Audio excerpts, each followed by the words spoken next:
ಗಡಬ ನನ್ನ ಮಗನೇ ಸ್ಟೇ ಆಗಿ ತಗೊಂಬಂದಿದ್ದೆ ರಾತ್ರಿ ಎಲ್ಲ ಕುಡಿದ್ಬಿಟ್ಟು ನಿಮ್ಮ ಮನೆಯವ್ರು ಬಂದು ಹೇಳಪ್ಪ ನನ್ನ ಗಂಡ ರಾತ್ರಿ ಎಲ್ಲ ಎಲ್ಲೂ ಹೋಗಲ್ಲ 9 ಗಂಟೆಗೆ ಬಂದುಬಿಡ್ತಾನೆ, ಬೆಳಗಿನ ಜಾವ 5 ಗಂಟೆಗೆ ಬರಲ್ಲ.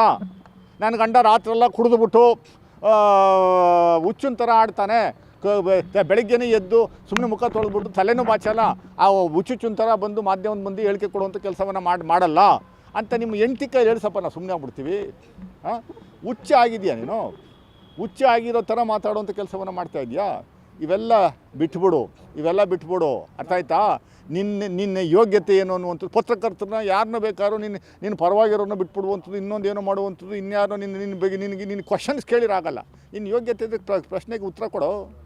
ಅದು ಬಿಟ್ಬಿಟ್ಟು ಯಾರನ್ನು ಬೇಕಾದ್ರೆ ಹೆಂಗೆ ಬೇಕಾದ್ರೆ ಮಗನೇ ಬಾ, ನಿನ್ನ ಬೇಳೆ ನಾಳೆಯಿಂದ ನೀನು ಒಬ್ಬ ಉತ್ತರ ಕೊಡು.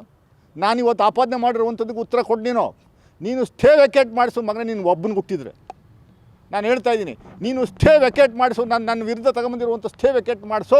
ನೀನು ಯೋಗ್ಯತೆ ಏನು ಅನ್ನುವಂಥದ್ದನ್ನ ಎಪಿಸೋಡ್ ಮೂಲಕ 18 ಎಪಿಸೋಡ್ ನನ್ನ ಹತ್ರ ಇರುವಂಥ ಡಾಕ್ಯುಮೆಂಟ್ಸ್ಗಳು ಬಿಡ್ತೀನಿ ನಿನಗೆ ಮಗನೇ. ಅದನ್ನು ಹೇಳಿದ್ರೆ ನೀನು ನಮ್ಮ ಮನೆಯವರು ನನ್ನ ಮಗಳ ಬಗ್ಗೆ ಮಾತಾಡ್ತೀಯ ನನ್ನ ಮಗನೇ ನೀನು.